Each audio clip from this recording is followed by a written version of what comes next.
I'm like, what about the money? He's like, babe, you can help me with 50,000, I'll give back. I sat down, I looked for the service providers, the money I'm supposed to give them back after this, the money we owed them. This guy, we owed them around 80,000. This money, I had saved it for more than 1 year to open up my business. I came home. Personally, I love my rural show. So it reached a point, I'm asking him, so how much are you bringing at home? Hello and welcome to today's episode of My Story. Now our guest today, Emmah, fulfilled her dream of marrying a man of God, but what she didn't know is that she was getting herself into marriage with a serial cheater and a liar. Today she's here to share with us some of the unspeakable things that she was made to go through in her marriage. My name is Njeri Mercy, and let me allow my guest to introduce herself. Hi Emmah. Hi Mercy. How are you feeling today? I'm feeling great. I'm blessed.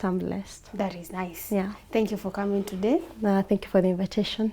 Yeah. We are here to listen to your story and maybe to learn from it. Okay. Yeah, so looking at that camera, you can introduce yourself to the people who are seeing you on Tuko for the first time. Okay.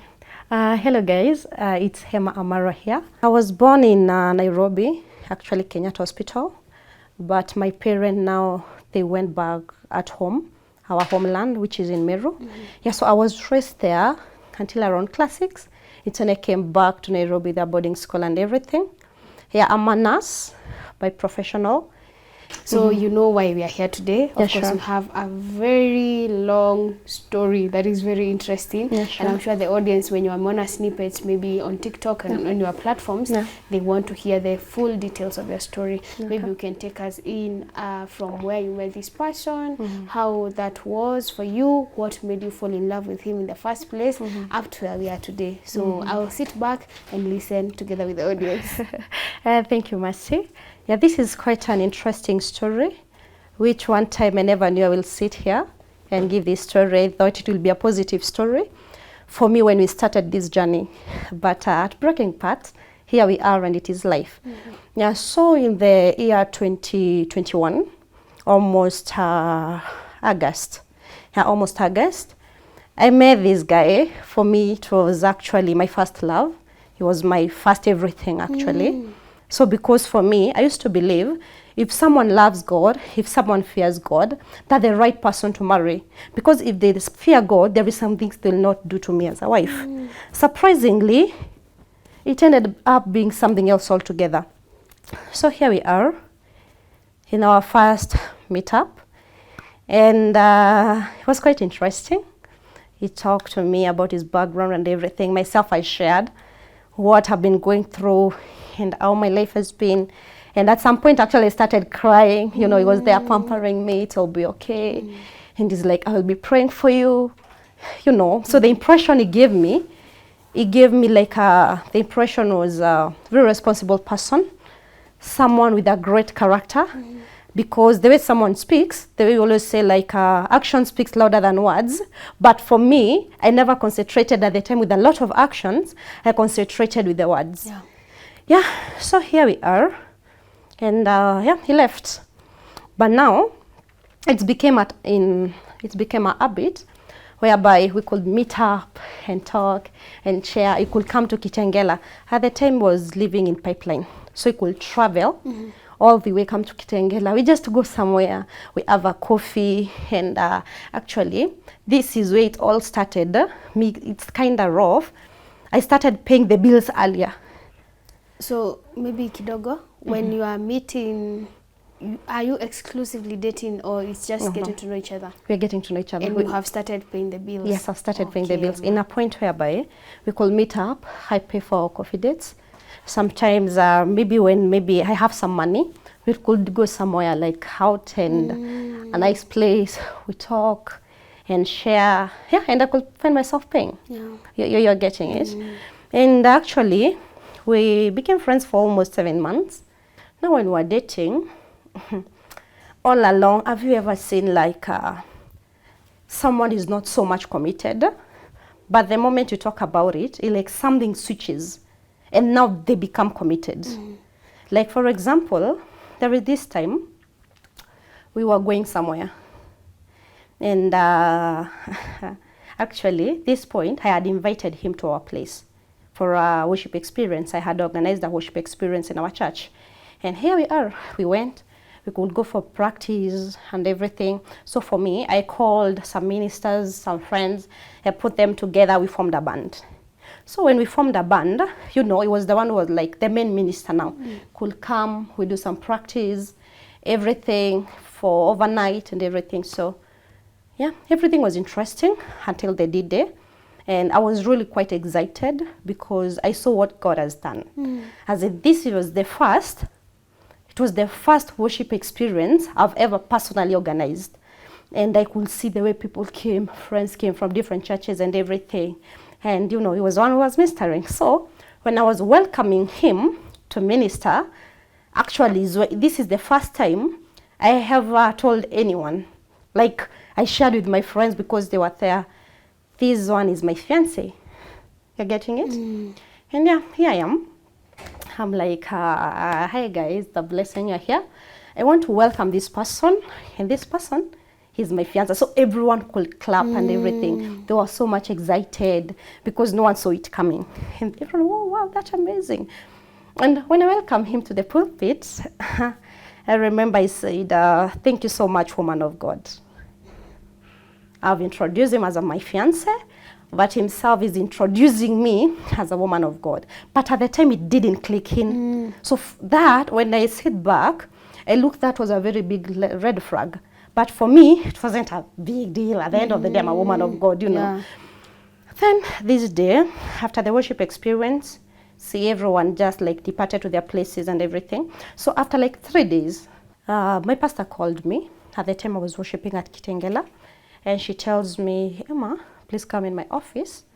I need to see you. So my question is, when is like today, if possible? So I went around in the afternoon hours. We met, started talking. And surprisingly, he seemed to be so much interested with my fiancé. So he's like, tell me, you introduce your fiancé to us to tell me much about him. I'm like, oh, he's a pastor, he's a man of God, he's a minister. And he's like, oh, okay. Anything else? I'm like, there is nothing much to say. And then he's like, how long have you guys dated? That time we had dated almost 4 months. Like, oh, we've been together for 4 months. How long have you known him? I'm like, 7 months or almost 8 months. And he was like, okay, I'm going to tell you something. I don't know how you're going to react to it. And the pastor was like, when your husband or when your fiancé was ministering, he seems to have a spirit of immorality. So for me, I'm like, do you even know what you're saying? As in, I'm dating my man of God. Yeah, my man is a man of God. He cannot do such a thing. And then this time, I've never like found him with any scandal. And then she shows me the message. All along, the one I'm calling my fiancé, they've been talking. And yeah, she's like, let me put you the voice note, you hear for yourself. I'm like, okay, it's okay. She puts the first voice note. And the voice note was, hey, hi girl. I was quite excited when I saw you. When I saw you with that dress, you look cute. When I saw you, actually I lacked breath. So for me, I'm like, okay. So he saw the pastor's daughter at the time you invited him to minister to your church? Yes. And then we formed a group. And that's where he got his number from, her number from, I mean. And then the next voice note is talking about how he wants to help her with music. He's telling her how the cute voice she has. I loved your voice. But there is something I would love us to do together. And then she's like, I will work on your chords. I don't know, call something.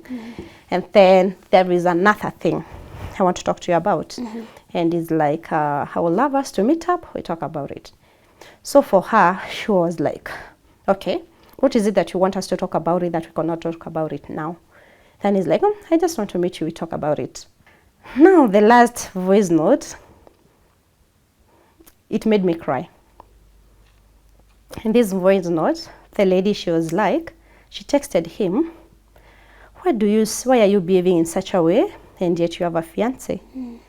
or whatever I heard you being introduced, is it something else? So he replies, first of all, he laughs. And he's like, I don't know about that. But me, what I know, I'm single. So after 4 days, it's when I called him. I'm like, can we meet up? So for him, it's like, it's a normal coffee. The way we always like hang out. Here I am, I'm asking him, can I ask you a question? Have you ever told any lady that you are single? He's like, no, babe, I cannot do that. You know, I don't have such characters. That is not my behavior. I'm like, okay. Have you ever told anyone, or have you ever flattered with a woman, telling her maybe how interested you are, how you want you and her to go out? It's like, no, I've never done that. Yeah, me, I'm a man of God. There is some things I cannot do. I was like, oh, okay. I took my phone, I put the voice note, and I started the one he's saying he's single. I remember his face dropped down. He was just looking down. So I'm like, why are you looking down? So look at me the way you're looking at me. I put all the voice note, then I'm like, what was that? Now, this guy, he was a narcissist. The biggest narcissist in the world. You could not lack something to say. Then he started telling me, oh, she was interested in me. Then I'm like, interested in you? And do you know, I read all the chats. And all along she's asking you, don't you have a fiancé? I heard you being introduced and you're saying you're single. I got mad. I stood up, I went and boarded a boda. I left home. Then after like a week, that time I blocked him everywhere. I'm like, no, me and you, we are done. Yeah, after a week, almost a week, his friends reached out, his best friend. Like, can we meet up? I'm like, what for? He's like, I haven't done you wrong, so there is nothing wrong with me, you meeting up, just your fiancé is the one you have a problem with. I'm like, okay. So we met up. He's telling me, I've never seen your fiancé do such a thing. This guy has no characters. I don't know what happened that day. I'm like, you have known him for long. And you guys, there is a time even you used to live together. So which means you had known him to the details. He's like, he's not that way. He's not that. He's a man of God, Emmah. Maybe this time he was tempted. I'm like, okay. He's the devil. Yeah, he's the devil, as always. It is the devil. So when we were talking, me, after finishing the talk and everything, I left. And I remember him saying, before I left, he's telling me I should meet my fiancé, we talk things out and everything. I'm like, what for? He's like, Emmah, please meet him up, just hear him out. Yeah. So here I am. I remember we planned for a meeting, we met up, and we talked about it, and he was telling me how sorry he is. And this time, it was the first time this guy has ever bought me gifts. I ended up forgiving him, and we are back together again. Yeah, so this time came. He called me after we dated, we were like 1 month, almost 1 year, and almost 8 months. He tells me, can I ask you something? I'm like, okay, will you marry me? Why ask me if I will marry you? Why now? Why not some time back? Or like, we take sometimes like, right now, I want you to marry me. What do you say? So insisted, I'm like, yes, I'll marry you. You know? My man of God. Man of God. And honestly, this proposal, for me, it was quite exciting. I was quite happy. I'm like, God, this is amazing. Yes, it didn't come with a ring, but I was happy. So he just proposed like, will you marry me? Yeah. That was it. Just proposed like, will you marry me? And I'm like, oh yes, I'll marry you. Yeah. And then from there, I'm like, okay, so what's up? It's like, there is some money I've gotten. I have 150,000. And I was thinking, we can go home and go and take the dowry home. So for me, I'm like, okay, 150. Like, yes, but there is other money and some money I'm going to get. Kuna deal nangoja Yvonne. Yes, kuna deal nangoja Yvonne. Then from there, my relatives and my friends, they'll chip in. So I'm sure I'll have almost 300 and something. So here we are. We go to our home in Metro. I meet my dad, my aunts, they have cooked. And the introduction begins. Sorry. And he's like, I've come. with these guys. There is a guy who presented him, was talking. Then his reached a point, was told to talk. He's like, Dad, Mom. My aunt now is calling them Mom. And he's like, oh, I want to have loved your girl. And I want to marry her. I love her. I want to start a family with her. So my aunts, they were very excited. You know, when the aunts heard there is a wedding or there is something interesting coming on, they will be excited. Yeah, so he shared with them about that. And my dad was just nodding his head, saying nothing much. And then at the end, he finishes up saying, please, you can come with your people. And we can go from here because we cannot talk much with you guys. You know, like there is an age my dad wanted, an older man and everything, but now he came with his friends. So, yeah, they talked and everything went well. Now when they left, my dad called me and he asked me again, are you sure?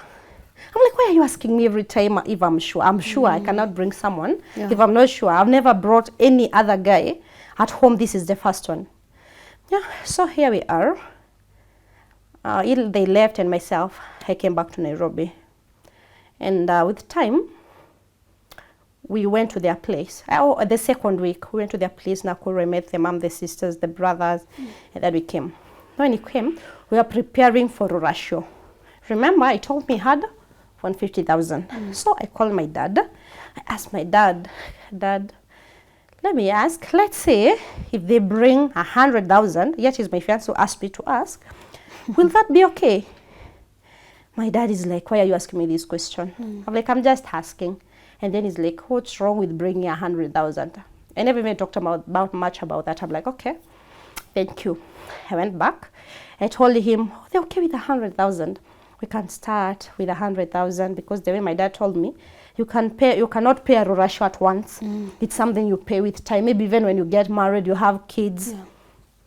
That's when I told him, I was very excited. Wow, that's amazing. I'm really happy. And guess what? He set the date. I'm like, this date. Then he asked me, what do you think? Myself, I'm like, I'm okay. I'm okay. So I called home. I called my dad. I tell him, this particular day, his son will be coming. And they don't want to come. First, you guys negotiate, then they come back. There is a lot of transport in between because from Nakuru to Meru, it's quite a distance. And then my dad is like, it's okay. On a Thursday, remember Saturday is the ratio, today is on a Thursday. His pastor calls me. All along, before we got here, we were going to his pastor. I was mentoring him and everything. So this time, his pastor calls me.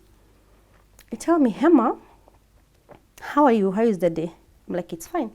How is the preparation coming? Oh, everything is in order. Everything is okay. He tells me, there is something. I told your fiancé to tell you. Has he told you anything? I'm like, no, he hasn't told me anything. All I know is that you guys, you met up, you had called him last week, you talked about something, about ministry, what will happen after 2 months, what you need, like the worship experience you guys want to plan. That's all he told me about. But anything else, he never told me anything. Like, call him, tell him to tell you something. I'm like, please, no. You're the one who have called me. There is information you want to give me. Please give me the information. At first, he's like, okay. Yeah, so he tells me, there is this lady who has gone to his office and claimed he has been dating my fiancé all along and they have been intimate all along. So the lady, she's wondering, how is he marrying another girl, yet me and him we have been a thing? You know? Very exclusive. Very exclusive, I tell you. Here we are. I'm like, okay, this is what happened. Let me take you back a little bit. When we started dating, my rule will always be one. We are not going to be intimate until we get married. Yeah. So all along, it was like, okay with it. You know, he has never like even tried to do something. Yeah, so all along is just online. And then this time I'm hearing this.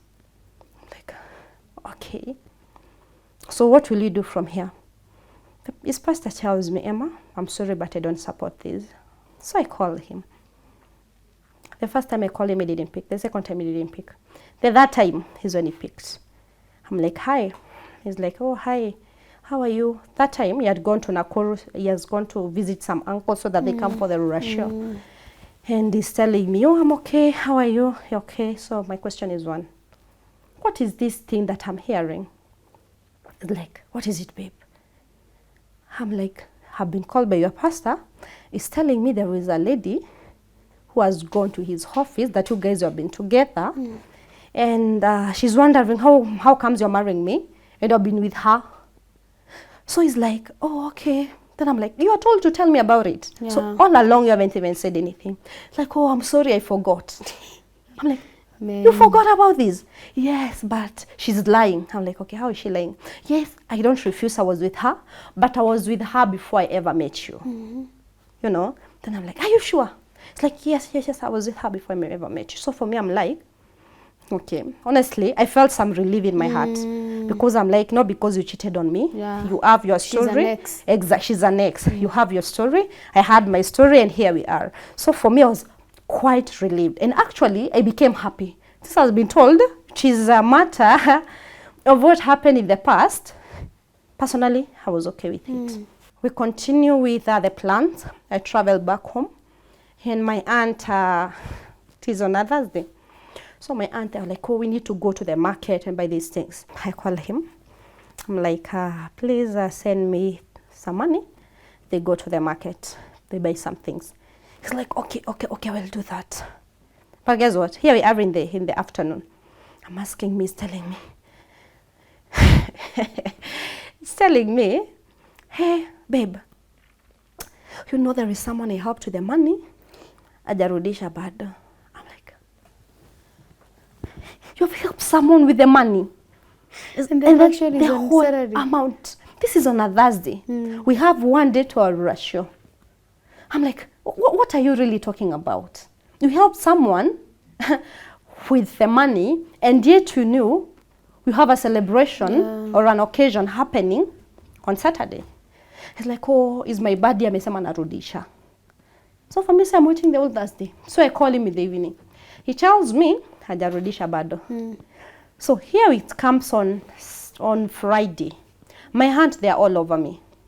My dad is also like, what's happening? I haven't given out the money. That's what I'm hearing. So all along you haven't bought the foodstuffs? There is nothing I've bought. All I've been doing all along, when I was in Nairobi, I asked my aunt to help me with like caterers, people of tent, as in the service providers and everything. I had already talked to them, negotiated, and told my guy about it, and he was like, it's okay. Here, Mercy, we have already ordered a cake of 16,000. So here it is on Friday. Everyone is on my neck. I'm calling him. It's like the guy hasn't returned the money yet. I'm like, what are you talking about? It's like, oh, he hasn't returned. But, babe, use your money, I will refund you. Here we go. That wasn't the deal. There is nowhere, when we sat down in that hotel talking, there is nowhere we talked about me using my money. But you're telling me to use my money, you're going to refund my money back. So for me, I'm like, okay. But at the end of the day, I'm like, he's my fiancé, we return the money. My dear, guess what? I went and withdrew 70,000 from my account. I gave him the money. Oh, I gave my aunts the money. And they want, to buy food, from there to buy sodas. And then I took some money. I went and bought water. And there is a way, it was labeled. It was branded. Yeah, Emmah, it was branded. Emmah and the fiancé and our picture there. Yeah, so we went for it. So here we are on Friday. He has told me to return my money that evening. So all along, have you ever felt your heart is not settled? So since he told me to use my money, I'm like, what's not happening? So I'm like, the caterers, they need a deposit. They're already on my neck. As in all the service providers, the DJ cannot come until we pay the deposit. The cameraman, he cannot show up until we pay the deposit. You know, the MC, the same thing. I'm like, when I calculate this money, the deposit that you're going to give, it was around 60, 70,000. And then I'm like, okay, what's happening? And yet they've said they're not coming until I pay the deposit. So I call him in the evening. I'm like, you haven't sent me my money. You have to give me back my money today. It's like the guy hasn't hasn't sent. So for me, I'm like, these people, they're on my neck. The service providers, they are on my neck. He's like, babe, you can take care of it. You know very well I will refund you back your money. Emmah being Emmah. That evening, I did transaction through M-Pesa. I sorted all of them. Like all the amount, I settled it. Me knowing, before morning, my guy will refund me back my money. So here we are on a Friday evening. My heart is not still settled. I'm like, okay, what's happening? What is not happening? So around 12, I call him. And I'm like, what's happening? The guy hasn't yet refunded back the money. He's like, yes, the guy hasn't yet refunded back the money. But, you know, I'll give you back the money. In the morning, I'm sure you'll have sorted everything out. So in the morning, I woke up at 5. Here I am, I'm calling him. I'm like, what's happening? How far are you guys? He tells me they are near to Meru. I'm asking about the money. He's like, the guy is still sending. Mercy. Here it is, on 10. All along, you know, the preparation. I'm everywhere, trying to make everything perfect. Here we are. I call him again. I'm like, where are you guys? He's like, oh, we're in Meru. We're already in Meru. We are taking coffee. We're having breakfast. Then we come. I'm like, what about the money? It's like, the guy hasn't sent the money yet. I'm like, okay. So tell me something. How much are you bringing home? He tells me, I have 15,000. For me, I'm like, you have 15,000? Like, totally you have 15,000. From 150, actually, from 200,000 to 15,000. To 15,000. And yet he told me his uncles and everyone is going to chip in. So we'll have around, we were like targeting like around 200,000 if it is so bad. But if it will be too good, it will be hoverboard on that. Then he's here telling me he has 15,000. Have you ever looked for a place to sit down? I'm like, what are you telling me? He's like, you know, babe, you can help me with 50,000, you know, I'll give back. Tell me you didn't send the money. Mama, Emmah being Emmah, I sat down, I looked for the service providers, the money I'm supposed to give them back after this, the money we owed them. This guy, we owed them around 80,000. Remember the cake? I had called the lady the Friday, asking, please, please, please, I'm sorry about this, but please, could you do us a cake of 5,000? He's like, can do around 6,000. You are lucky I had not yet baked. I'm like, thank you. The caterer, the chef, I talked with him. He was a friend of he was kind of family friend. So I talked to him, I'm like, we were to pay him 12,000. But here I am, I'm being told, you wait, we will pay. We'll take care of it when my friends send me the money. Yeah. I talked to him and he's like, oh, I will do some deals with you. So he lowered the amount. So for me, I was quite excited. But here I am, he's asking me to withdraw 50,000. And remember, these guys, we haven't paid them. This money, I had saved it for more than 1 year to open up my business. But the guy is kind of like using it. Then I'm like, how did he know I have money? I sent him 20,000. So he had 35,000. Then I'm like, you guys, you have shopping. Like, I will take care of it. I'm like, okay. So I came home. And personally, I loved my rural show. How it was really colorful. I had friends, I have family. As in, it was an amazing one. So it reached a point, I'm asking him, so how much are you bringing at home? He's like, I'm giving out 30,000. I'm like, you told me you have friends and uncles, what happened? It's like they didn't chip in, even they're not coming. I'm like, oh my God, what is happening? What about the members of your church? Because he has told me there is some old men in church and ladies wanted to come. He's telling me, they said they're not coming. So he's coming alone? He's coming, him and the parent and the sisters. And like, they were like, let me say 15 people. 15 or 10, something to do with that. They're the ones who came. I'm like, okay. That's why he is. we were being told to go this morning actually, when now I found out he has 15,000. I recalled I went back to my dad and I told my dad, we have 15,000. My dad, we have 30,000, sorry. He looked at me. I started crying. That morning is when he's telling me, my daughter, don't worry, it's going to be okay. It's going to be okay. It's not like I'm selling you or anything. So it's going to be okay. So when he told me it's going to be okay, I saw my dad going to the old men where they were. And I looked at him from a distance. He seems to be okay, but deep down I know it's not okay. We said we are bringing 100,000, but you're saying we are bringing? 30,000. No, 30,000. And 20 you have paid it for yourself. No, meaning he brought 10,000. They came at home. And you know, the way it is, he has to choose a lady and everything. So he chose me. And I remember he cried, like totally cried.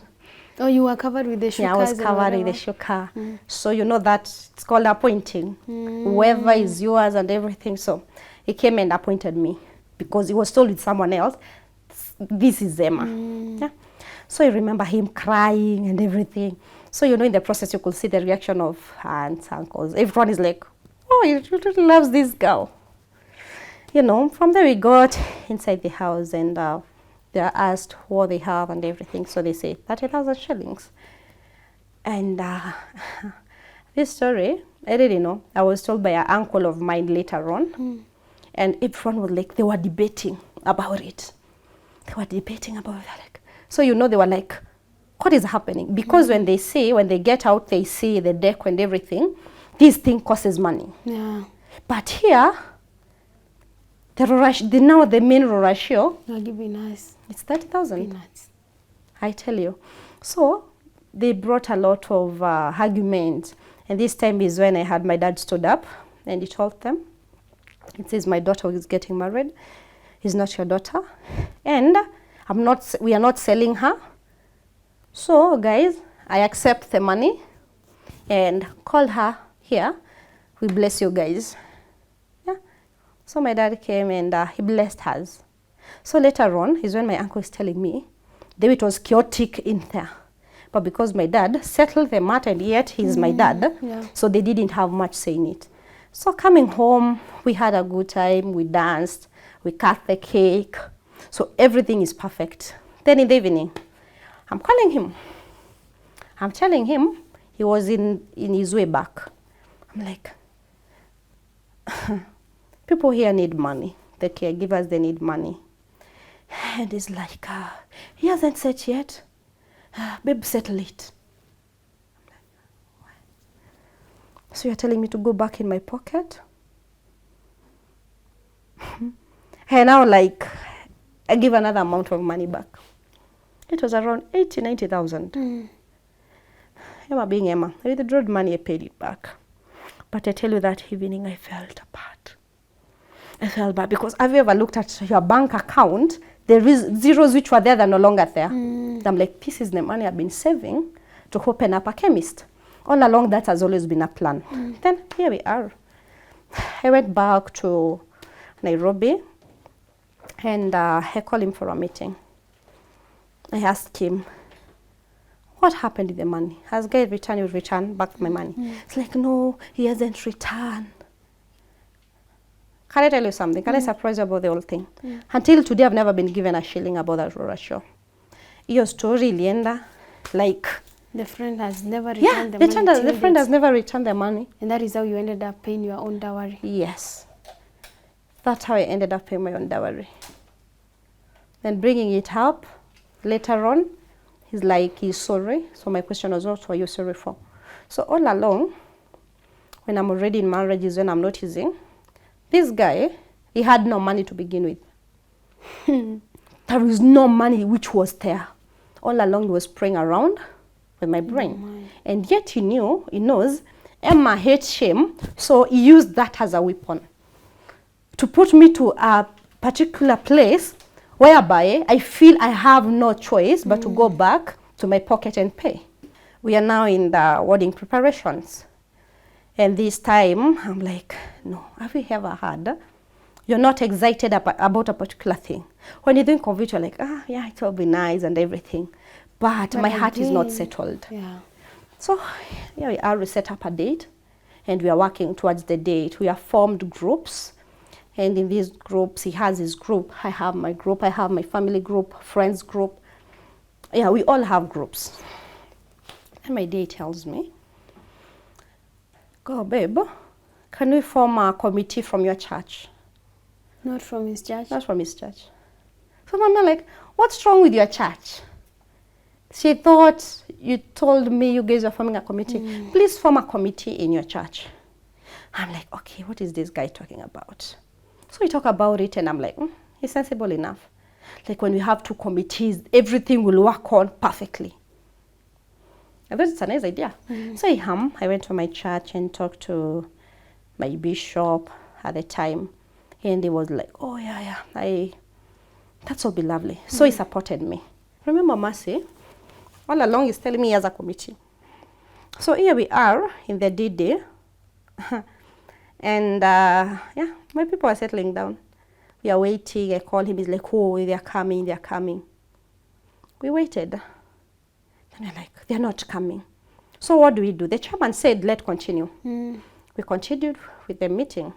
And then some 2 guys, young guys, walk in. So they walk in, we are like, okay. So we thought it's his buddies or something. Yeah. So later on I'm asking him, where's your committee? Because here, my committee, everyone is on my neck. What is happening? You told us his committee will be coming. But where is his committee? We never saw them. Personally, I'm like, okay, they will come next Sunday. Because when I talked to him, he told me, the 2 young men who walked in, he's like, those are my committee. I'm like, what are you telling me? That is not the things you told me. I'm like, when you look at my committee, we have, yes, young men. We have married women, married men, as in it is standard. But you as 2 men, then it's like, young men. Yeah, 2 young men. They're the ones who walked in and telling me, oh, they're the sum of my committee. I'm like, what are you even talking about? Where is your committee? Have you ever reached in a point? Have you ever felt pressured? The things that this guy was doing in secret is when they're popping in. I'm getting information here and there. I felt I've had too much. So I canceled the wedding. When they shared the whole thing, like, Emmah, when we cancel this wedding, what will people say? Then myself, I'm like, okay. So I listened to what the person was saying. And so the person was suggesting we just go on with the wedding and everything. Yeah, so for me here, I wasn't so much satisfied. Until my fiancé at the time, he shared with a particular bishop. So we went to his office, and the bishop was like, I was like him when I was young. So when you marry him, he's going to settle.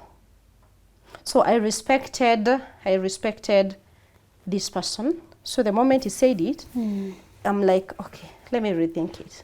So like, no, don't cancel the wedding. Emmah, this man is made for you, he will change. And then at the time, Mercy, the mistake I ever did, I don't know to call it a mistake or what, I believed people can change. And my relatives talks to us and everything, so here I am, he's leaving, so I give him push. And on the way, he's promising I'm changed man, some things I can never do, and everything. So for me, I'm like, okay. Yeah, as always, I forgave him. So here we are in the wedding preparations. Now this is something I haven't shared before.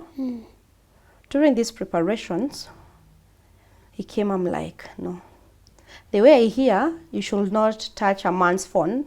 Now this on me, I'm touching. I'm touching so that I know what I'm getting myself into. Yeah, I touch his phone. He comes once and I touch his phone.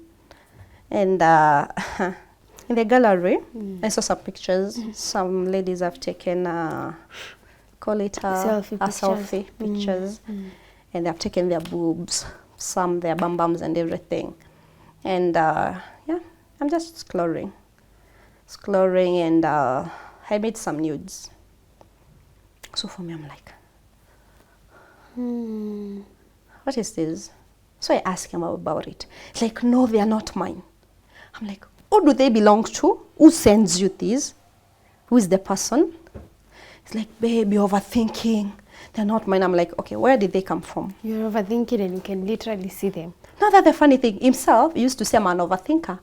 And yet, whatever I'm being told, I'm overthinking, it's clearly here. And then he tells me, oh, there is a person when I lost my phone. The guy helped me with his phone, so they are his. So I'm like, how comes they are his? When I look at the pictures, they're your pictures, some ladies' pictures, the nudes, then there is your pictures here. You know one thing about Google, it never loses anything. And then it's like places them according to the timeline they have been taken. Then I'm like, no, this is too much. And guess what? I canceled the wedding again. So at this point, you have cancelled the wedding 3 times? Yes, 2 times. And this time, it's now the 3rd time. Then I'm like, okay, this is too much. But always, we talk. We talk about it. We talk about it. Convinces me to change. And for me, believing he will change. You blame the innocent devil. Yeah, I know, exactly. I blame the innocent devil, and I'm like, okay, here we are. We are going to church. And we're waiting outside to wait the groom to get in church and everything. So when everything is organized, it's when we are being told we get now in church. So I must say, here we are. We go, everyone goes in church, everyone is celebrating and everything. So it reaches my time to walk in. On my side, I had my dad. On my side, I had my aunt. And we were walking in, and guess who is singing for me? My ex-husband is on the mic, singing, and every girl is like, wow, I want these. So he has already now arrived? Yeah, he has already arrived. At what time has he arrived in church? That time it was around 12. 12. It's already in the afternoon. And everything actually began at 12:20 or almost 30. So he's singing, and we go, and he was singing my favorite song, and everything was okay. I remember that day when I'm getting out of the car, before I walked in, I told myself, this is the day I'll never have. This is my first day, the wedding. And for me, I'm like, this is the day that will never come in my life again. Because for me, I thought, this is just one wedding and we're okay. This is my lifetime wedding, because I knew he's the guy. This is only my marriage. I'm no longer going to get out of. Marrying once and marrying right. Exactly. Marrying once and marrying right. Yeah, so he's singing. And my favorite part is the vows. And I remember this time of the vows. He's giving his vows, he's crying and everything. And everyone was like, everyone even could become, we could look around, everyone is emotional. He's so in love. He's so in love. It's so in love. And for me, actually, I was like, so you can see me and you're crying on the vows. Without knowing this guy, he's not crying because of happiness. He's not crying because of like being excited about what is happening. Right now, when I look back, I'm like, this guy was crying for me because of the things he's going to do in marriage. And now this is the interesting part. So in the evening, here we go to the honeymoon. And this is the first time we ever like getting intimate. Yeah, getting intimate. And yeah, the first day, no, after the honeymoon, that was on a Friday, or on a Saturday. On a Sunday, in the honeymoon. Come now on Monday. My dear, I tell you this, on Monday, we're just sleeping. I'm the type of a person, Mercy, when I just like hear any distraction when I'm sleeping, I wake up. I just like, my body is just like shaped that way. It's just alert that way. And I hear a phone ring at first, but for me it's in a distance. And then he moves. So when he moves is when I'm like, I'm now alert. And when he moves, he goes aside, and in the room, there was some light, could light up our bedroom. So you could see everything. It's a dark, but it's not so dark. You can see everything. So his phone was charging. So he goes and he receives a call. And the first word I heard is, hi, babe. I'm like, did I hear right? Baby sleeping. Yeah, baby sleeping, but there is another baby in the dark. I'm like, My God, what is happening? So for me at first, honestly, I thought I'm dreaming. But now I open my eyes like to sober up. And then he's there, hi babe. Oh, I'm sorry, we haven't talked. I'm really sorry. It has been a busy time. And one word I remember him saying, I'm sorry, I've been in ministry. It has been crazy. In ministry and you have been married. So for me, I sit down, Mercy. I sit down. And when I had this conversation with going, and one thing about his phone, it had a problem. His phone is whereby he could speak, he thinks he's speaking alone, but on my other side, I could hear. So, oh, I'm sorry. On the other side, it was a lady. I'm like, no. I woke up, I put on the lights. And when it saw the lights is when it like cut off the phone. And he's acting like nothing has been happening. So I'm like, babe, what are you doing? Oh, I was on a call. Call with who? My dear was told Pastor John. And you could hear the lady's voice. Yeah. I'm like, who is Pastor John? What is Pastor John telling you at this time?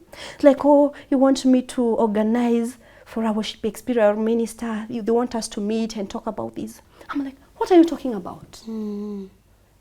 At this time. So tell me something. You mean you miss a man? I heard you saying you miss. I miss you. Yeah, I miss you. So meaning you miss a man. It's like, no, babe, he's a brother, is not as you think. We didn't continue actually with the honeymoon. So we went to finish our honeymoon at home. For the rest of the honeymoon, we were at home. And now, all along, when he was coming home, he could carry bread and tea. As in at first, he was quite responsible. And I liked it there. I'm like, oh, as I was told, when he gets in marriage, will change. This is 1 week. The second week, he's acting strange. Strange enough that he's comfortable sitting at home while I go to work. So here we are, Mercy. I'm like, okay, what can you do?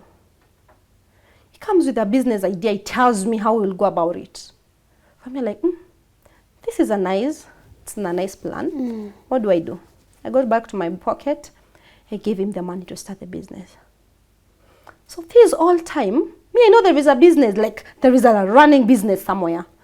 But when I ask him sometimes about some items, if he has acquired, told me, no, they haven't brought the items yet. I'm still waiting. You're getting it, Mercy? Yeah, so one time reaches and I'm like, no, let me follow up with this business. Coming to find out, there is no business he started. So why is he taking the money? To reach a point, I'm going through his phone. Because his phone is when it's telling me everything. The first this time, he came home, there was always an app. You see an app. And this app, I've never seen it before. When I'm in like separation, is when I went to a friend's place. And I'm like, what app is this? For me, at the time when I was in marriage, I knew the app is maybe for music. You love music app, maybe keyboard or something. So for me, I could assume it's one of these apps, music apps. But when I asked this lady, by the way, I saw my ex-husband with such an app. What is this app? So she's telling me it's a dating app. He was in a dating app. Yes. This time, I wanted I was called for a ministry somewhere. And I'm like, was I excited, going with my husband in the ministry and everything. He was called to minister somewhere. And this day, he told me he was going somewhere. So I wake up, I dress up and everything, ready to go. So he asked me, where are you going? I'm like, so I'm going with you. He looked at me, he tells me, I wasn't told to go with my wife. So you are staying at home. So for me at first, I'm like, which pastor says that? Which pastor asks the guy to tell you, come alone, don't come with your wife? Then it must be, there is something happening between you and that person. Yeah. It's quite fishy. You know, then, as a good wife, what do? I hear my husband. I dress up and kept quiet. I stay at home. Then there is this person, this lady who came in the picture. This lady who came in the picture, she was a pastor. And she had a worship experience. And it was bubbling about it at home. My ex-husband is this type of a person. When he's excited, he's excited. He's overexcited. And he could tell me, oh, how he's helping this lady. And the lady, she was married. How she's helping this lady to make music and everything. So, oh, she has a worship experience. I'm like, oh, no, that's nice. Because he knows I love worship. I'm like, we'll be going. He's like, yes, we'll be going. My dear, guess what? The day is here. The day is here. I'm prepared to go. Then he asked me, babe, where are you going? I'm like, so I'm going for the worship experience. I'm like, no, you know, my sister, she's coming. And so when she comes, will she get at home? I'm like, you never told me your sister was coming. So since now the sister is coming, personally, what do? I stay back. Like, okay, let me wait. Let me cook for them. I wait if there are two. He had two sisters, so I thought maybe there are two or one who is coming. Let me just stay back. Mercy. I waited for the sister to come. No one showed up. I'm like, okay. This is the second time this guy is doing it. So which means it doesn't mean to follow him. He want you to follow him. Yeah. So my question is, where does he go? And when he goes, when I call, he never catches my phone. So I'm like, no. Let me bring this thing up in the meeting that we'll be having next with the people. I told you at the time I trusted them. So we go and we talk about it, and they're like, no, you should allow your wife to accompany you. You know, this is the time you are supposed even to be bragging about your wife, but you telling her to stay at home is not making sense. So you just like, be with your wife. Go everywhere with your wife.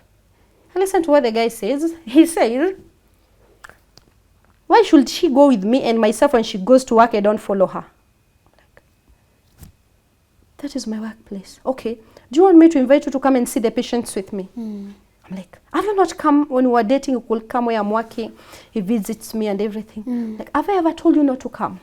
Please feel free to come if you want to. And he's like, okay. So he says, I'll allow my wife to be following me. My dear, even the Sunday never reached. He had something else going on in the ministry. And then he's here dressed up following my husband. Do you know the guy gave me attitude until I went back home? Like, you're giving me this attitude. Like, totally attitude. I'm like, so you have a problem me going with you? Like, why are you giving me attitude? Why are you mad? So for me, I'm like, well, okay. Let me love myself. I went back. Another time we were talking, arguing, I noted I'm losing breath. And out of nowhere, I'm getting, sometimes I could just sit down. Out of nowhere, like my heart is not settled, my heart starts beating. Out of nowhere, I'm getting panic attacks. I'm like, no. This, myself, I know, this is stress. Something is stressing me up. I'm like, no, I'm leaving. I'm getting out of this marriage. I'm done. So for me, I decided to give this story some 4 days. I talk about it because myself, I felt I'm not satisfied with the answer. On that period, I noted I'm throwing up and feeling nausea, and I'm tired. Like, let me go to my sister's chemist. I use a pregnancy test. I used the kit and it was positive, meaning I was pregnant. Then I'm back here. Like, my God, what next? I'm now pregnant. Where am I going? Am I the type of a woman who wants my child to grow without a father? And the father, not because he has walked away, he's still misbehaving, but he's still here. I'm like, no, let me go back. My dear, I'm like, when I saw the child, have you ever felt a certain just warms your heart? Out of nowhere, I'm happy. Out of nowhere, I'm excited. And this time, I'm like, now let me tell him. I had gone to somewhere to minister and coming home in the evening. I took the pregnancy test and I put them on the Bible in the bedroom. And I prayed for them. I could pray for this child. Then when he's knocking, I'm like, yes, let me surprise him. When he comes at home, I fold his eyes with my hands. I get in the bedroom surprised. He's acting like he hasn't seen anything. Like, you're not saying anything. Like, no, I'm like, pregnancy test and the Bible. Oh, congratulations. First, he gets confused. Secondly, I've never seen someone is faking happiness. So I'm like, are you not happy that We're expecting a child. Because it's not an accident, it's something we had planned for. So he's acting funny. Out of nowhere now he's acting happy. So for me, I'm like, I knew he's faking it. So I'm like, you're faking it, but anyway, here we are. So what do we do? This time, all along, this child brought a particular happiness in my life that I never had. I must say, I could go to the market and I buy clothes. For me, I'm like, this is a boy.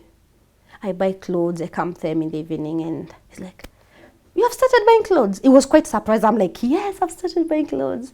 I'm like, you bought men clothes? I'm like, yes. He's like, we're expecting that. I'm like, I don't know, but any gender that it will come for me, it will be a blessing, but I feel it's a boy. So that's why I bought some suits and everything. This time, I could even go to Kesha with a child, and I'm like, God, I'm praying for this child and everything. As in, the child brought me a certain happiness. All along, my marriage was like full of hurt. Here I am, I'm losing breath, the heartbeat and everything. But the child brought a particular joy that I never knew it is coming from. So then I'm like, let me stay and raise my child. This time, he had a fallout with his friend. He was the one he had used to call one of his best friends. And for me, I'm like, since they have a fallout, if I need juicy things that I don't know about this guy or the doubt I've been having, this guy is the one to tell me everything. So I call him. I'm like, hi, how have you been? I'm like, oh, it's okay. And I'm like, what happened between my husband? I heard you guys, you had a falling out. No, I did this and that. And even me, Emmah, even I'm mad at him. I'm like, why are you mad at him? It's like, I'm mad at him because the guy is cheating on you. Like, what are you telling me about? You see the lady pastor. So he's telling me, he never used to carry you along because he was always with her. So all the time, he could fail or act like weird. He doesn't want me to follow him in ministry and everything. Or tell me, oh, I wasn't told to come with the wife because she was around. And he goes on and tells me. Yeah, the lady pastor was around. Him cheating, I've already known about it. Talking about it, he will change. One night, we could stay like the whole night talking about the same thing. And you know, the excuse will always tell me, babe, sometimes I don't know how to behave because I wasn't raised by a father. It has always been an excuse, dating, he married, the same. And honestly, I could buy the story. So I could find myself, at the time I was 35 years old, I'm the one telling him how to behave. Then this night that we're having this conversation, I'm like, no, you exactly know how to behave. Just that you are ignoring it. This day, he had gone for a mission, no, for a service next Sunday, and he was supposed to come at lunchtime. And so I called him around 11. I'm like, what will you take for dinner and everything? He's like, oh, cook me these, you can eat these. I'm like, okay. The brother, at the point, he was around. So here we are, Mercy. I'm waiting for my husband to come at lunchtime. He's not coming. I'm calling him. He's not picking. At 2, his phone was off. So I'm like, where did this guy go? So you know I'm following up, who is nowhere to be found. So out of nowhere, I call his friend. I'm like, oh, what's up? Is my husband still in church? No, we left the church. You guys, like, you didn't have any activity today? No. Even he left earlier. His phone is off. So he comes around 10, 11. When he's coming home, you know, the time he has switched his phone off. And was supposed to come home at lunchtime. I'm cooking for my husband. And yet, he didn't come. He's coming at home at 11. And when he comes, have you ever smelled someone from a distance? I like, no, you're from somewhere. Because every time he could get home, the first thing he could ever do is have a shower. And I'm like, how was your day? Like, it was fine. I'm like, how comes you didn't come home earlier, as you told me? Like, oh, I had a lot of meetings in church. So I'm like, meetings in church? I called your friend and he told me, you guys, you had no activity and you left earlier. He's telling me he had a meeting in church. I'm like, okay, I'm glad you're home safe. So me, I leave. Remember, all along he has been hiding his phone. So his brother, he borrows his phone. Please help me with your phone. I access my Facebook through your phone. So he has gone to the shower as always. When he get home, the first thing he does is have a shower. And this time, he was still smelling a different cologne. But all along, I don't mind. I'm like, you have a shower, we'll talk after. Because he has a shower, I'm in the kitchen cooking. The brother brings me his phone. He's like, please unlock this phone for me. There is some things I want to do. Yeah, I put on the password. I'm like, yes. Since I commented about the password, he has kept the old password. So it opens and I put on the Wi-Fi on. A message pops, like a lot of messages. So I'm like, okay, I go to WhatsApp. I meet a message. And whatever actually like made me to see or attracted me to the message, want to see it, is because of the post I had made. Now the lady, she's the one who was sending the message. So I'm like, okay. I open the message. The rest of the messages, they've been deleted. It's only one message. So the lady, the message is saying, oh, you know, I love your hands. I love how you make me feel. You look hotter than the photos. And it's like she was appreciating him for having a good time. Mercy, when I saw the photo, the message, I went to bedroom to sit down and read the message. I goes through, I'm like, my God, what is this? So the lady, she's appreciating the good time they had. There he is. He comes from the bathroom. He looks at me and I'm like, what is this? She looks at me. As I told you, there is a way you used to react. She read that. I'm like, what is that? I'm like, what do I see? See, she's saying thank you. My question was, thank you for what? What time did you guys have, the good time you guys had? When was that? Because it's clear it is today. So meaning the moment you left the church, you went to her to have a good time. What is she appreciating? When she says you look hotter in person than your photos, where did she see you in person to know that you're hot? The response, he writes, it is well understood. So my question, Mercy, was, what is well understood? Is it well understood that you guys, you had a good time? Is it well understood that she enjoyed? Is it well understood that you are hotter in person than in the pics? What is well understood? This time I'm mad. I'm like, can I tell you something? Call that lady. No, I'm not going to do that. I'm like, call that lady. He's acting like he's not going to do it. I start packing my things. And his one is like, I start seeing him changing the SIM card. I'm like, why are you changing the SIM card? I don't have credit. I'm like, let me send you credit. If the credit you don't have, you call her. No, I don't want your credit. I'm like, okay. I watch him. I'm not standing. I'm no longer even sitting. Yeah, he's calling the lady. And he's like, hello, it is me, and I'm with my wife here. So for me, I'm like, why are you alerting her? Yeah. Why tell her you're with your wife here? And all along, we agreed is going to put loud, how is it called? Loudspeaker. Loudspeaker. But all along, he's not putting on the loudspeaker. So for me, I'm like, what are you saying? So he's talking to her. Like the way he talks at home is different from the way he's talking to her. He's talking to her with a very soft voice. I'm like, you're my husband. You're supposed to talk with authority. The authority you always have here at home. Where is it when you talk to her? So they're talking. No, me, I just took the phone and I put the loudspeaker. I'm like, hello.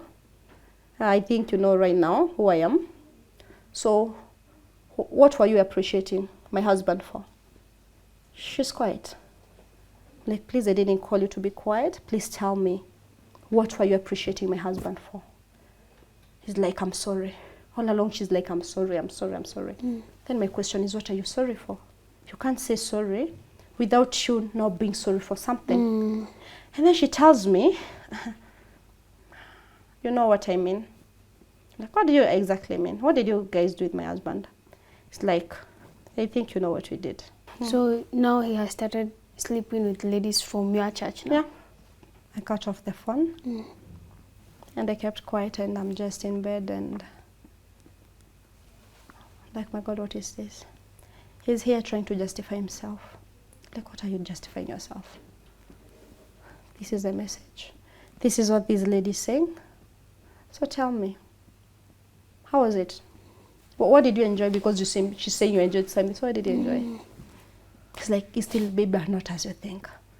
I got mad. He's here saying sorry. And then one thing about this guy is the biggest narcissist I've seen in my life. If you could wrong me, I tell you, even you will start crying.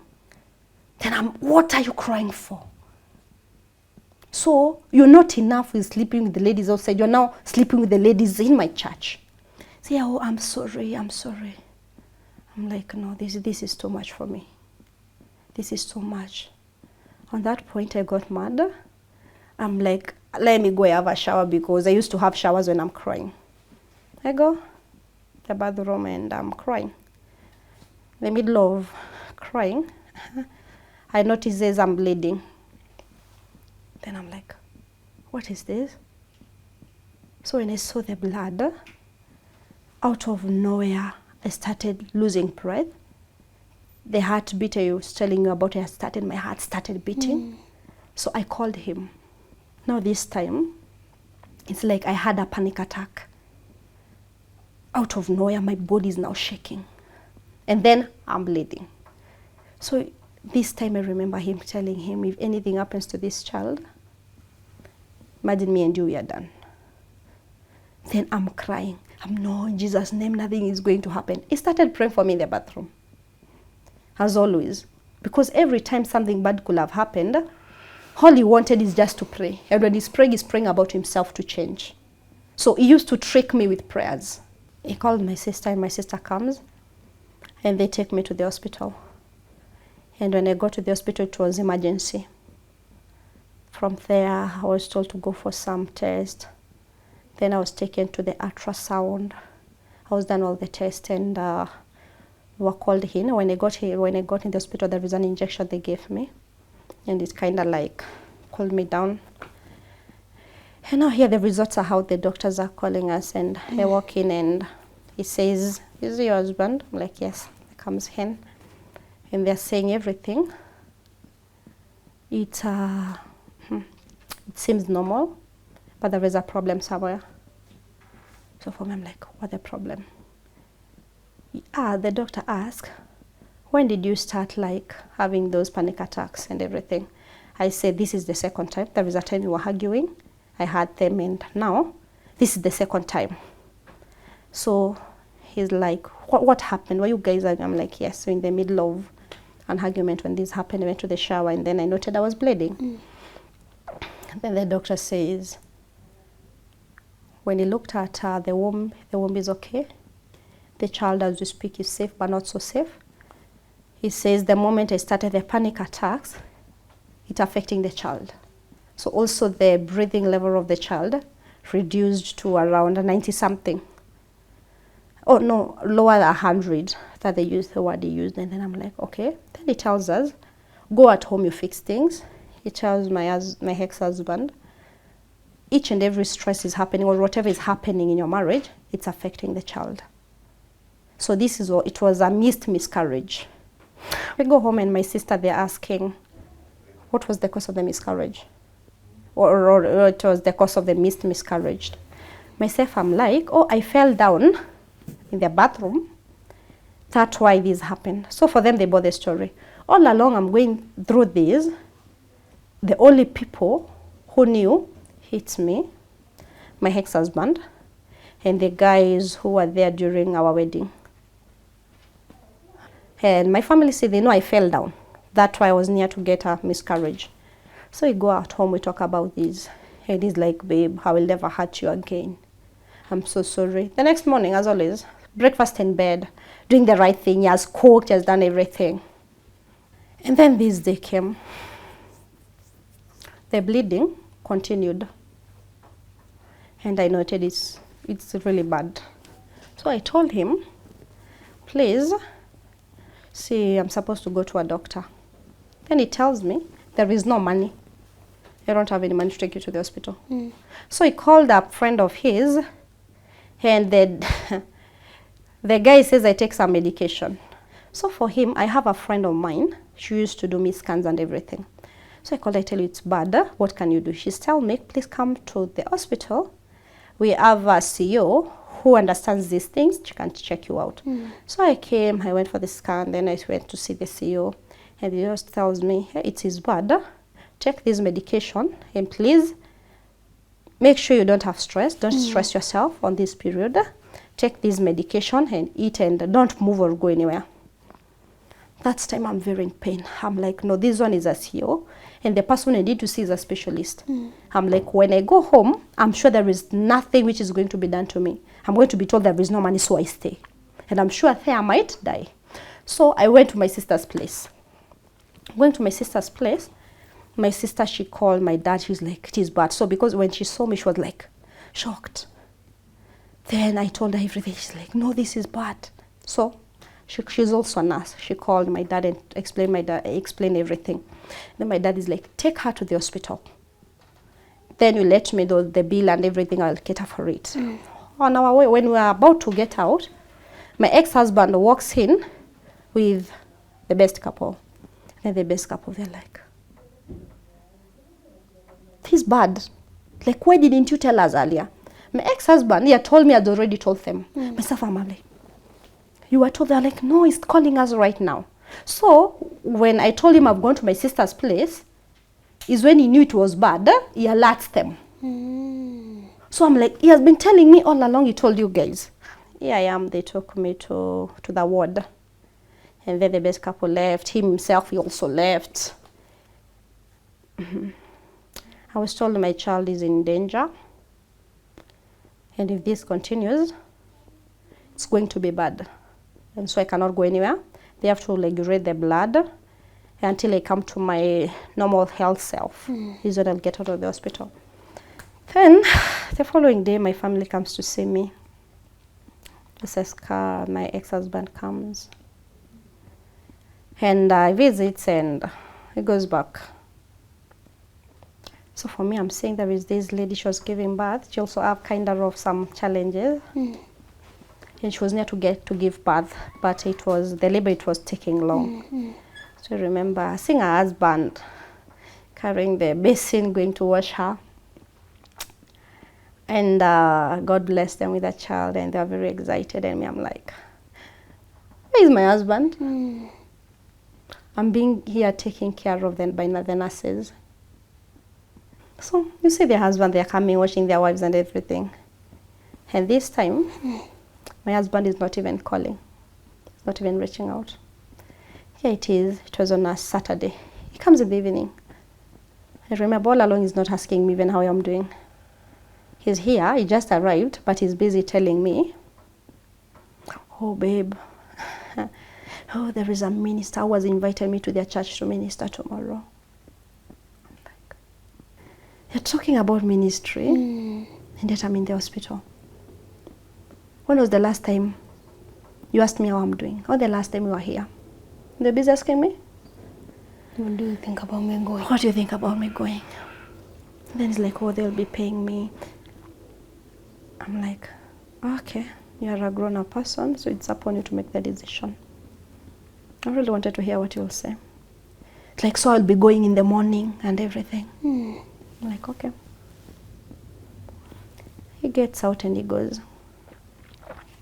The whole night he doesn't call.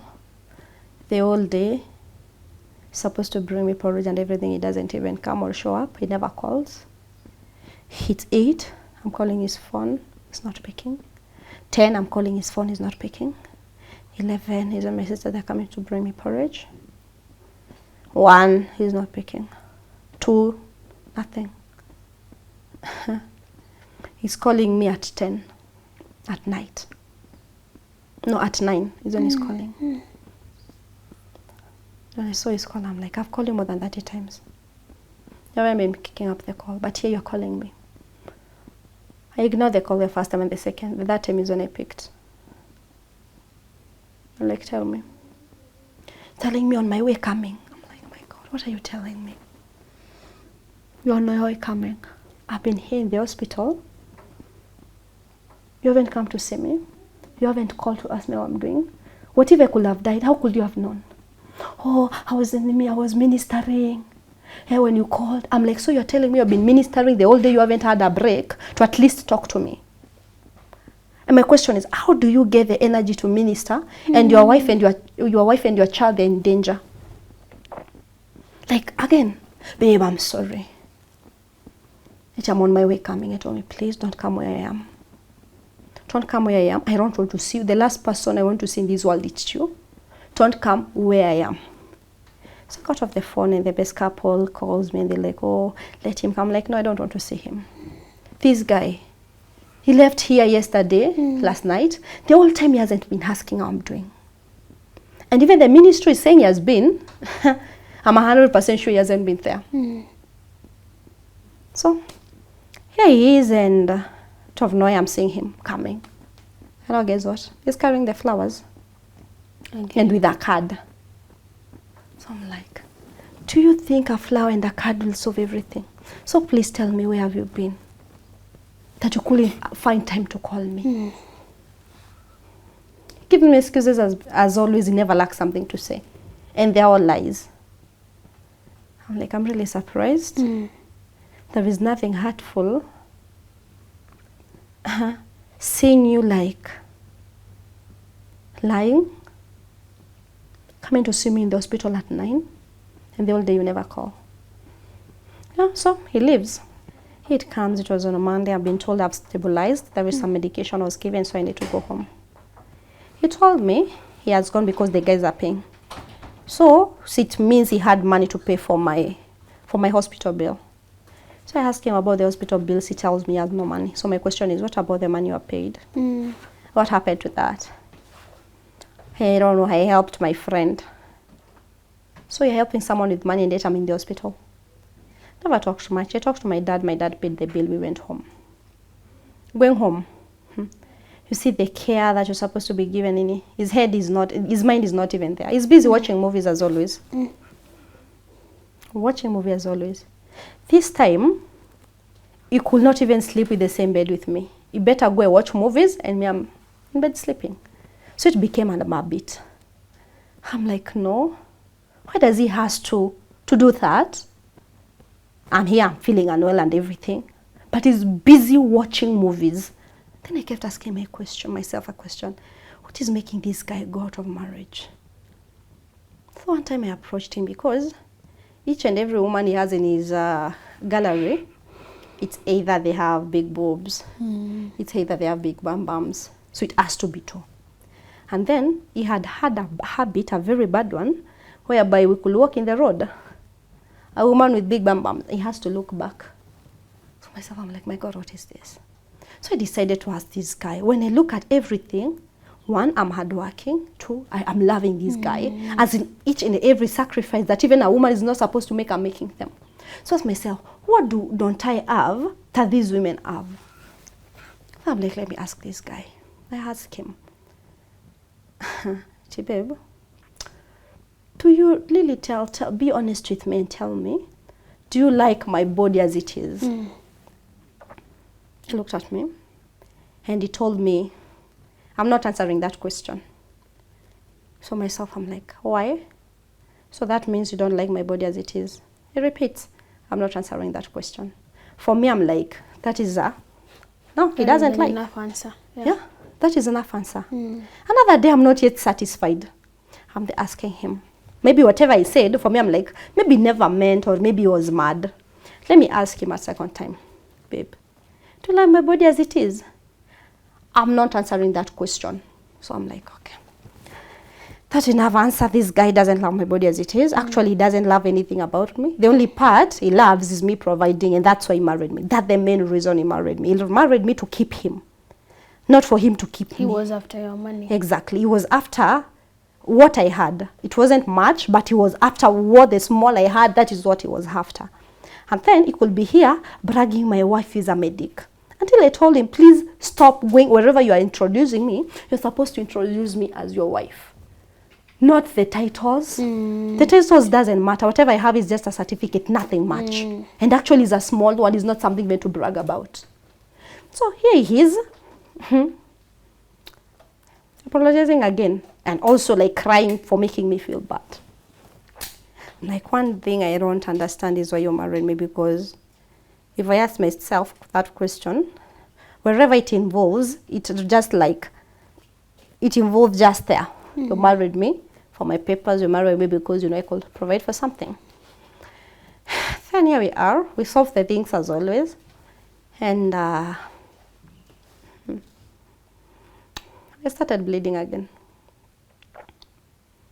And the bleeding was much and the pain was much. And again, he could tell me, you know, we can't go anywhere. We don't have money. Like, no, I'm not doing this again. Did the child survive this time? This time it was bad. Like, bad enough. One time, I'm still bleeding. He's telling me there is no money. He's coming at home. He's bragging and telling me, oh, there is this guy who want to connect me. I'm like, are you even listening to yourself? Right now, you know I'm bleeding again. The things you're supposed to tell me, he is my wife. Have gone. I've seen a specialist. Please, let's go. Not you telling me something about ministry. It wasn't the first time, the second time, we talked about his priorities because they were all wrong. Himself, women. From there, ministry. From there, I think even his family came there, his friends, whatever it is. When it comes to marriage, it was the last one. Yeah, you're getting it. Then I'm like, where are your priorities? Because here I'm sick, I'm bleeding, I'm in pain, but you have the guards to tell me you're going to be this guy, and the news you're coming with, you want to connect you where and where. And the person you're telling, the person is sick, is left, and the child is in danger. So for me, I'm like, no. Like, oh, I'm sorry, I will work in my priorities. For how long will you be sorry? Mercy, I was mad. I left my sisters. There she is. She's giving me there is an injection she was told to be giving me of pain and everything. But to reach a point, the pain is too much. And guess what? This guy is nowhere to be found. So I go back to the hospital, and the first thing they do is they take me to an emergency. I be given some injection. I'm taken to for a scan. Yeah, then I get in this scan, and the person who is doing me the scan, he calls another doctor. This is while I'm laying on my back on the bed. My ex-husband is here holding my hand and acting like the best husband ever. So when he called the other doctor, they told me they cannot find any heartbeat. The child was gone. Yeah, the child was gone. And he's here, still holding my hand and acting like a best husband. Don't hold me. Tell them no. You must find heartbeat. There is a heartbeat. Like, take water. I took water. I came back. The same thing, they cannot find any heartbeat. I was in denial. I'm like, no. There is an heartbeat. I told my sister, please take me, because there is this hospital I trusted. Take me there. All along, he's now begging me for forgiveness. We go to that hospital, and I went for a scan. The first scan I went for it, and I was really looking forward to be given something positive. The lady tells me there is still no heartbeat. Like, no, there is a heartbeat. You keep checking. So for her, she's just looking at my ex-husband, and this is the first time this guy ever looked our child on a scan. All along, I've been going for the scans alone. Every time I've been asking him to go for the scan, he's ever busy, or he have an excuse not to accompany me. So he is acting like the best husband ever is looking and asking questions. That time I'm mad. Deep in my heart, I'm like, no. I go to a room, and he follows me. I'm like, don't follow me. My sister comes. I'm like, no, I want to be alone. In this room, I'm praying to God. I'm telling God, I know you work miracles, so today, please work miracles. I've heard you working miracles. I've seen you working miracles before. So do something about it. I want my child back. My child is not dead. I want a heartbeat. I cry to God. And I remind God of all the right things I've done in my life. Like, look at all the things I've done right. Look at the ministry I've been doing.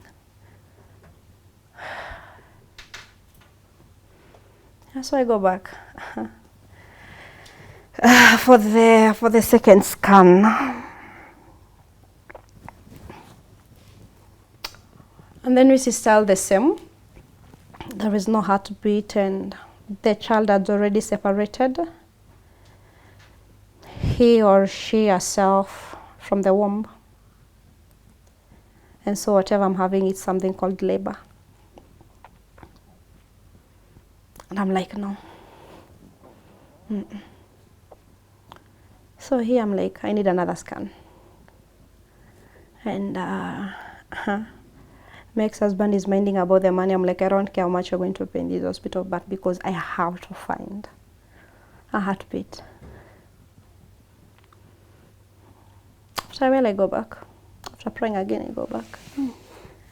They're being told there is no heartbeat. They can't find any heartbeat. And there is nothing that can be done about it because they could ask, can we take the child back? Can we do something? The specialist told me no. He told me the only choice we had is to flush the child out. When I was laying on that bed, where they're doing a procedure,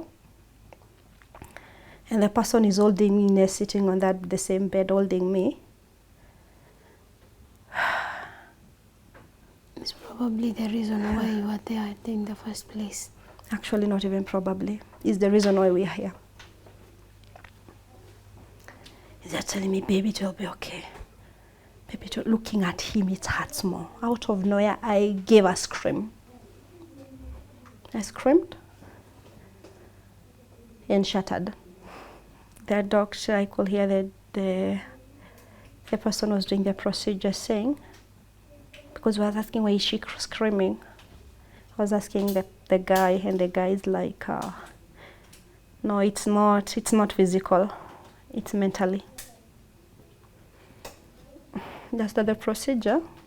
I go at home first week. Yeah, my family schemes and everything, and him inviting his friends. I'm like, no, I don't want to see anyone. Even in fact, I don't want to see anyone right now.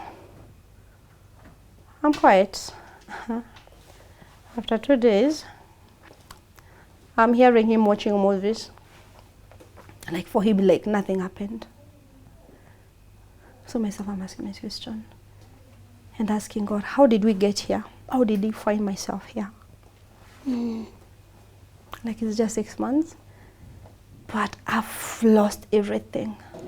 I went there, I sat next to the other seat, and I told him I requested if I can talk to him for a minute. And he put a pause on the movie. This is the time. I spoke my heart out. I told him, I'm tired of you. I'm tired of being mistreated. I'm tired of feeling like I'm nothing. I'm tired of feeling I'm not worth. I'm tired of you cheating on me. I told him all that I had to say, and I told him, I'm done. I'm done with you. Whatever I'm left with right now in my heart, it's no longer love, it is hatred and bitterness. And the last thing I did right now, you have made me feel enough. You have made me question myself as a woman about my self-worth. You have made me hate who I have become. Because when you married me, I was a very happy person. I was a person who could take care of. I was just living my happy life. But right now, I'm very bitter. I'm very mad. And I'm even mad with God. And that child, because I was told the procedure being prepared, I went and I told God that if this happened, my relationship with you, it might break, because not that I haven't been praying for a husband before I was even fasting and going for prayer mountain for it. So I told him, my relationship with God, it's broken. And right now, the point I am in my life, all I wish is dying. When I was done, I stood up and he wanted to pray. I'm like, please, no, pray for yourself. You're the one who needs prayers. I left to the bedroom and I slept. And for the first time in a long time, I really slept. In the morning, he tells me where he's going, ministry, go to see who. Yeah, that morning, actually, he wakes up and, as always, when we fight that day, he will cook breakfast, he bring me breakfast in bed. He does all the right things. Yeah, myself, I really take breakfast for the first time with a lot of appetite. And when he left, I go to the balcony and I peeped and I see he has left. So I go back to the bedroom, I take my documents and my laptop and I leave. On my way, I'm calling my dad and I'm like, I'm coming. He's asking me, where are you coming? Like, I'm coming to Meru to see you. All along, during that 6 months in marriage, my dad could ask me, are you okay? He could call even 3 times a day. He seems to be worried, and every time I'm saying I'm okay. This is the first time I'm saying, no, I'm not okay. So he asked me what happened. I told him, no, let me come. I tell you, he's like, no, don't come. You know, you're not right now allowed to travel. You just go to your sister's place, then call me and tell me what happened. So I go to my sister's and I don't talk much. I'm like, I'm going to the visitor's room. I got there and I called my dad. Calling my dad, I explained everything. And all along I expected maybe my dad to say something negative. As in, you know, parent. And I'm like, the only thing my dad said is, I'm glad you're alive. I'm glad you come home alive. And the funny thing, before I married this guy on our wedding day, my dad told me, you know, you can always come home. So here we are, after my dad everything, and he sends my sister's husband to go and take my things. So we are together, we are going to take our things, and the brother to my ex-husband tells him, we are taking the things. So he come rushing. Like, where are you going? Where are you taking the things? I'm like, I think I told you I'm done. Then he's like, then if you use the space you need, can't we have the space when we are together? I'm like, that is not happening. He's like, where are you going? This time I haven't asked for a divorce. He thinks it's separation. I'm like, I'm going for work very far from here. He's here even helping carry things. Carrying some things like, oh, please leave this to me. I'm like, everything in that house, I'm the one who owns it. When we got married, the only thing this guy brought is his clothes. Never came with anything. He's like, oh, thank you for leaving this to me, thankfully. And I'm like, okay, you're welcome. Carried the proof. He's like, please, could you leave this to me? I'm like, okay. So I carried the paper car, reaching to my sister. She's helping carry things and everything. Asking me, bringing this to your sister? I'm like, yeah, I'm supposed to travel tomorrow, so the vehicle will come here, she carries, and we go. Then from there, carrying. My sister, they're not even talking to him. They're silent. Not saying anything. All they are doing is just wondering what is happening. So he's here asking me, oh, you spend the night? Like, spending the night with where and who? Please go. I just need you to go. So he left, and my sister remember asking me, is this man mad? How does he help you to carry things? What is happening? I told him, I'm going for work. They're like, even if. No, so much. So here we are. My dad knows the whole story. My sister knows the whole story. So my dad comes to Nairobi. And yeah, we are talking. We meet in Nairobi. No, we meet in town. In a certain hotel. We are talking. I'm telling him everything. And guess who calls? He calls. He's telling my dad how he's supposed to convince me we get back together. My dad is like, no, I can never do that. And again, Emmah, she has a mind of her own. Whatever she decides, trust me, that's what she will do.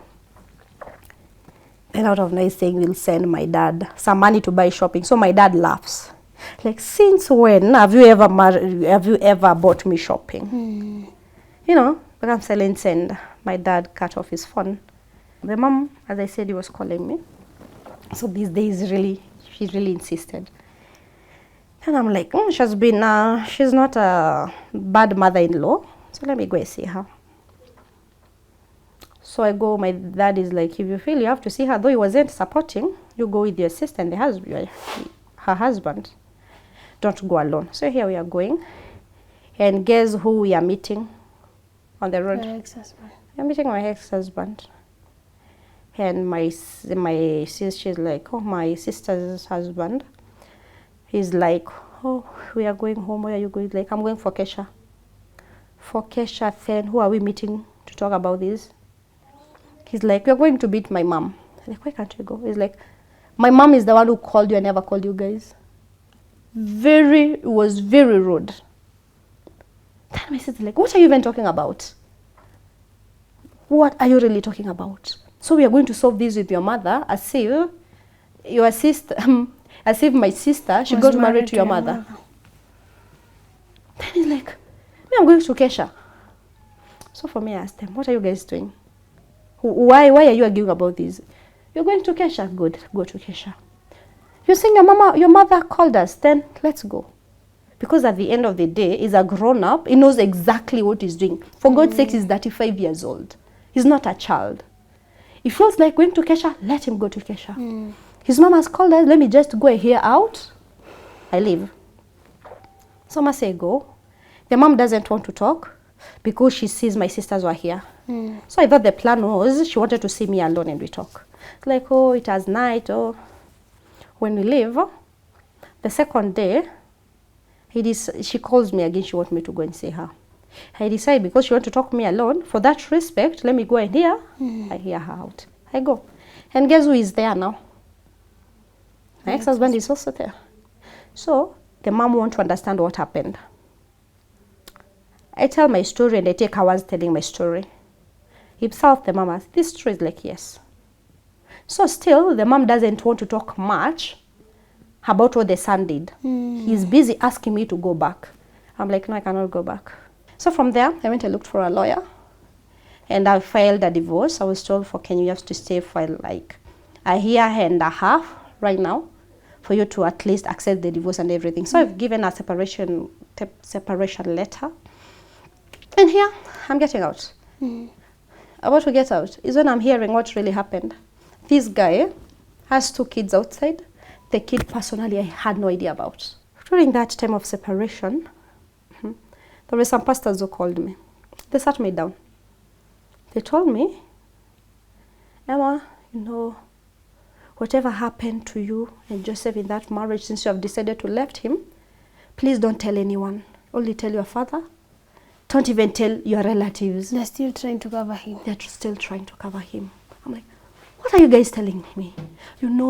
Even after you guys have divorced or separation, he's still your husband. You're supposed to cover him. He's still a man of God. I'm like, why should I cover him?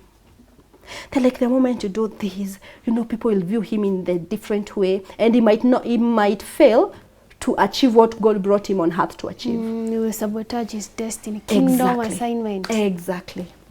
So for me, I'm like, what are you guys telling me? What are you even talking about? What are you even telling me?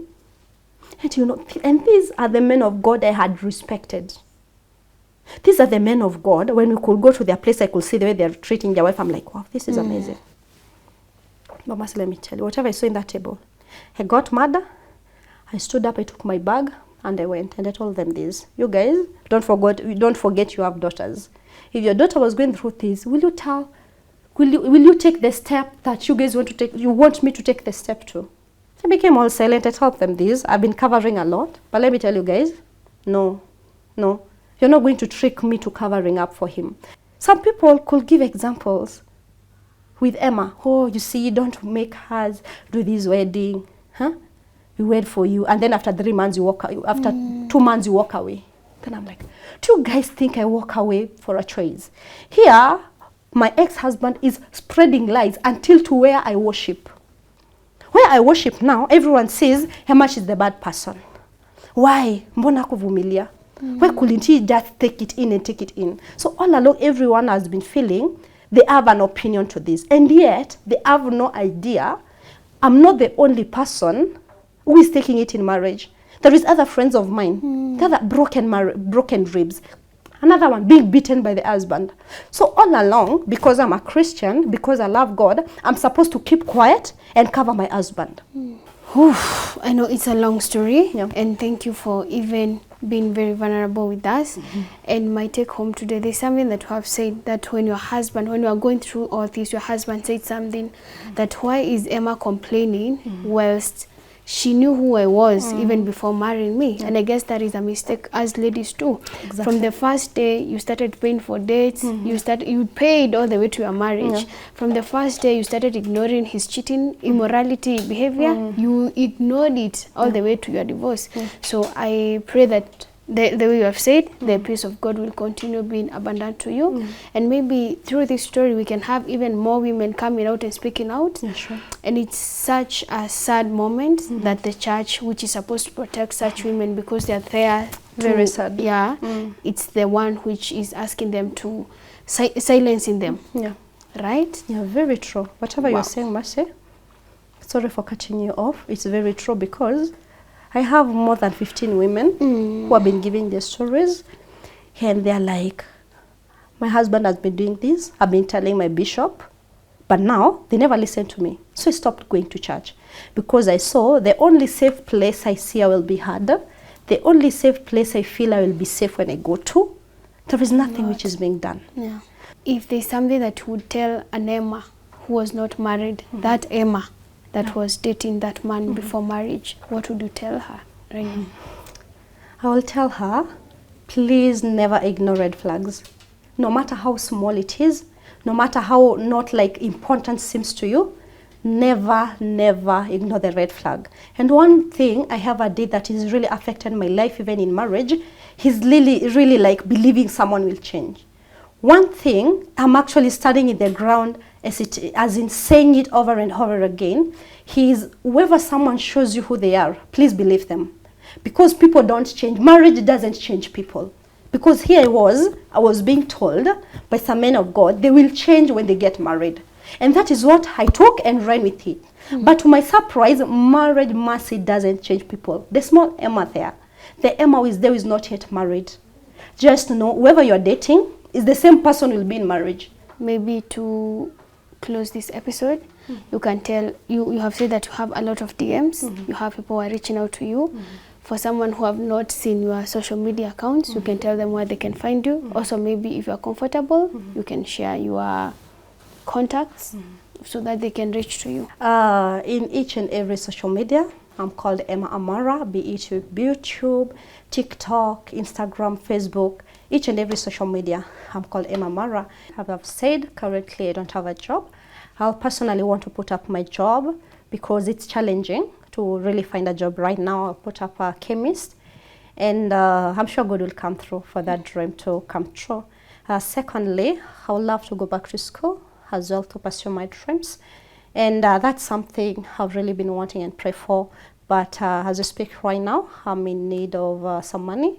I'm supposed to go for a surgery come February. When I lost the child, my hormones, they weren't balanced until today. Actually, I'm under medication, but the doctors have suggested I'm supposed to go for a surgery on February. So anyone who'll have to come through, honestly, I will really be humbled. And this is my number, 0720 124 665. I repeat again, 0720 124 665. Yeah.